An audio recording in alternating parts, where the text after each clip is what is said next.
Welcome to KDL's Grow with the STEM Greenhouse. In this program, you're going to do different STEM activities. There's fun and hands-on experiments that you can do from home. Hosting them is our friend from STEM Greenhouse. She's actually the person that created it. Her name is Dr. Keli Christopher, and a fun fact about her is that she has her PhD in agriculture engineering from the University of Illinois, and she's the first Black person to have that degree from that university and the third Black woman in the whole wide world to have that degree. So join her for some different activities. We're going to be featuring 7 activities this summer for you to do at home. If you need the instructions and you want to print them out so you know what you need to do, and you have some written instructions to follow along, you can access those through our website. If you go to www.kdl.org/KDL-lab, you'll find the instructions there in some of our blog posts. So get excited and get ready to learn about some more STEM things. I'm going to pass it on over to Dr. Keli.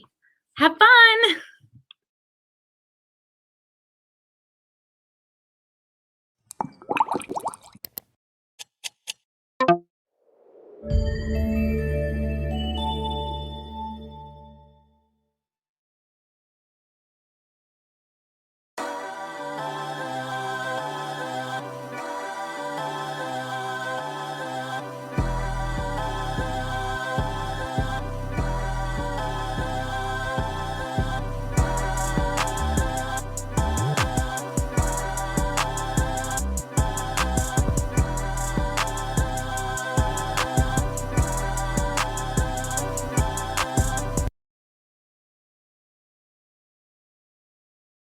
Hi STEM scholars, I'm Dr. Christopher and I'm so excited to talk to you today about heat transfer. Have you ever taken a cold drink out of the refrigerator and then maybe left it on the counter for a couple of hours? I bet when you come back to the drink, it's not as cold as it was when you took it out of the refrigerator. So why is that? Well, the study and science of heat transfer explains all of this. You see, when something cold is next to something that is hot, the heat leaves the hot thing and moves to the cold thing. That's a transfer of heat energy. Today's experiment is pretty simple, but it's going to take some time. It's about an hour activity. You'll find in your STEM kit the lab chart that you're going to be filling out every 5 minutes. So be sure to have a pencil or pen to work with, as well as something to time your measurements. So what we're going to do is we're going to take cold water. This has ice in it, and we're going to put it into 3 different types of cups. A styrofoam cup,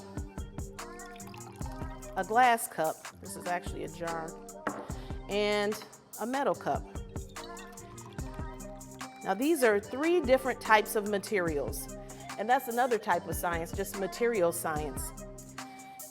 We're going to see which one of these cups is the best insulator. You're going to use a thermometer, put one in each cup. Today, when we take our measurements, we're going to use the Celsius scale. There's a Fahrenheit and a Celsius side to the thermometer. Be sure to read under the Celsius.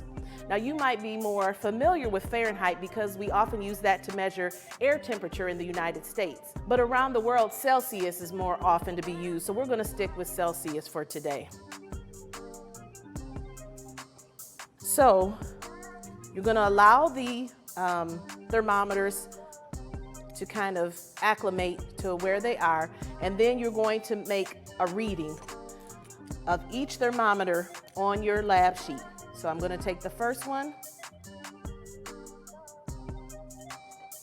and I'm going to put the temperature measurement on it, the glass one,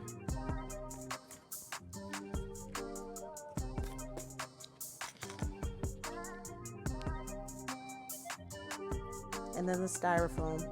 They all start out about the same. Now I'm going to set my timer for 5 minutes, and I'm going to check back in 5 minutes to see what the temperature is in each cup.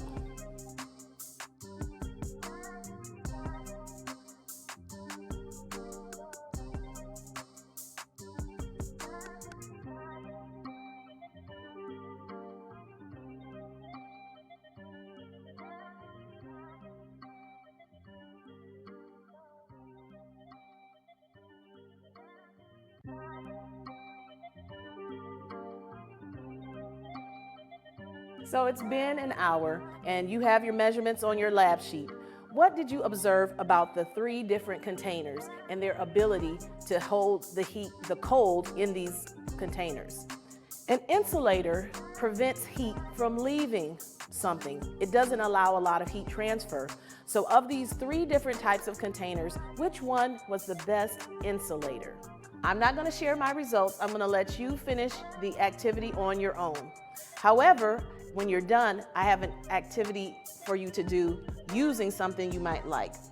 In your STEM kit, you may have noticed there was like an ice pop. You have to freeze this in order for this activity to complete this activity. So freeze your ice pop. So once your ice pop is frozen, the next thing I want you to do is use the container that your STEM kit came in to try to create a very well insulated container for your ice pop so that it doesn't melt. What your challenge is to use any supplies you have around the house along with some additional supplies that were included in your STEM kit to try to package your ice pop in a way to keep it cold very long. In fact, we'd like for you to try to keep it cold for 3 hours, so it's quite a challenge. Some of the items that are in your STEM kit that you might want to use, I've got some styrofoam packing peanuts. There's some cotton balls. You can use that if you find that to be a good insulator. But again, you can use anything around your house. Another thing you will find in your STEM kit are just some empty baggies, and it might seem strange, like why are there empty baggies in here? But you might be able to create something similar to this packaging because air actually is a pretty good insulator, and so and it prevents heat from transferring. So once you're done packaging your ice pop, you're gonna put it in the box and you're gonna let it sit for 3 hours. Come back after 3 hours and see if your ice pop is still frozen. Hopefully it is, and you can go ahead and eat it. If not, you might want to freeze it again and try again. Well, that's all for today. I hope you learned something and I hope you had fun. I can't wait to see you again. Goodbye.